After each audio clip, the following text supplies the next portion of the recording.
Sahabat senior yang diberkati oleh Tuhan, salam sehat bagi kita semua.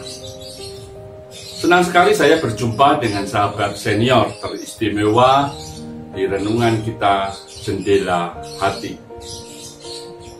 Saya Pendeta Jusianto dari GKI Residen Sudirman, Surabaya. Renungan kita hari ini bertemakan rendah hati, yang terambil dari Kisah Rasul pasalnya yang ke-13 ayat 16 sampai 25. Sebelum saya membacakannya, mari kita satukan hati kita di dalam doa. Tuhan, terima kasih untuk hari ini, pagi yang indah yang Kau berikan kepada kami.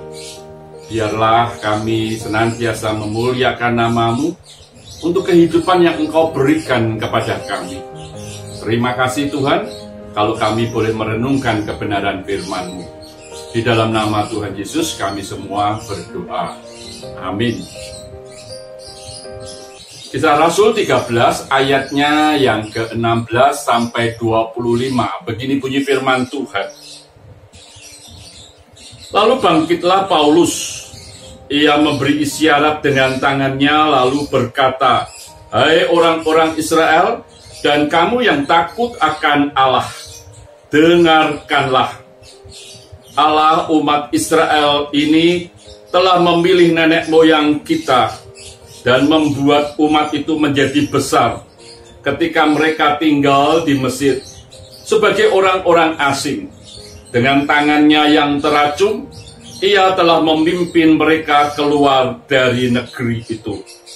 40 tahun lamanya Ia bersabar terhadap tingkah laku mereka di padang gurun. Setelah membinasakan 7 bangsa di tanah Kanaan, Ia membagi-bagikan tanah itu kepada mereka untuk menjadi warisan mereka.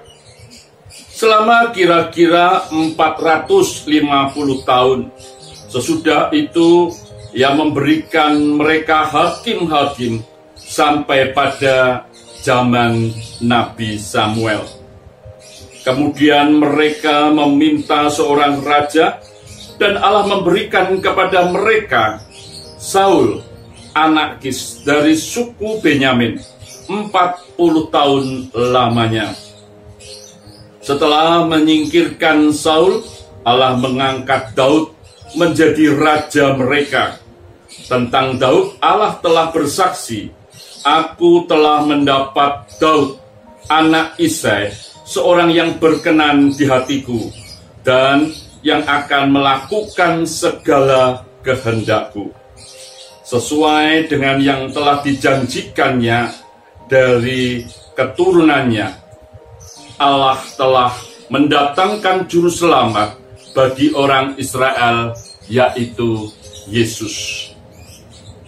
Menjelang kedatangannya, Yohanes telah memberitahukan baptisan tobat kepada seluruh bangsa Israel.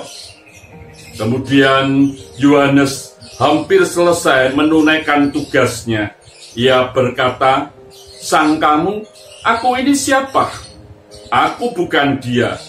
Sesungguhnya Ia akan datang kemudian daripadaku.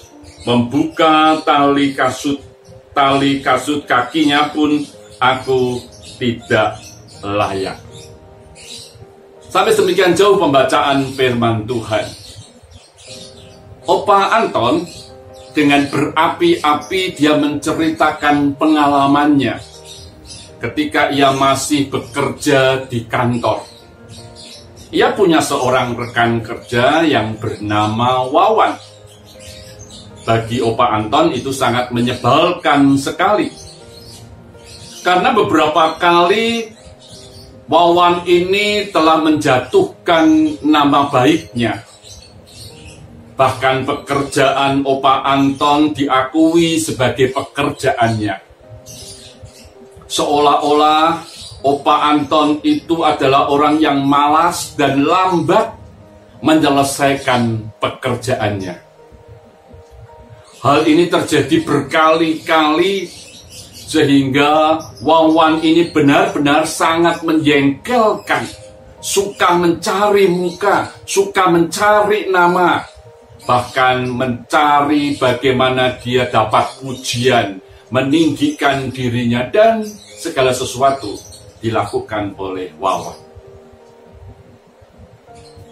Di lingkungan pekerjaan, sebagian orang cari perhatian, cari pujian dari atasan, dan bahkan dia berani untuk menjatuhkan rekan sekerjanya.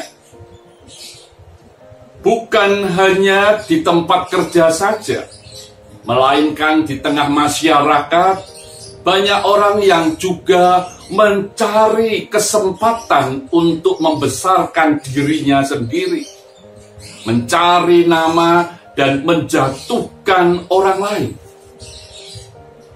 Tuhan tidak suka dengan orang yang sombong. Kita belajar dari Yohanes Pembaptis. Dengan kesadaran dan ketekunannya ia mengerjakan bagiannya. Tetapi ia tidak menganggap bahwa apa yang ia lakukan adalah terutama. Ia menyadari siapakah dirinya di hadapan Sang Mesias.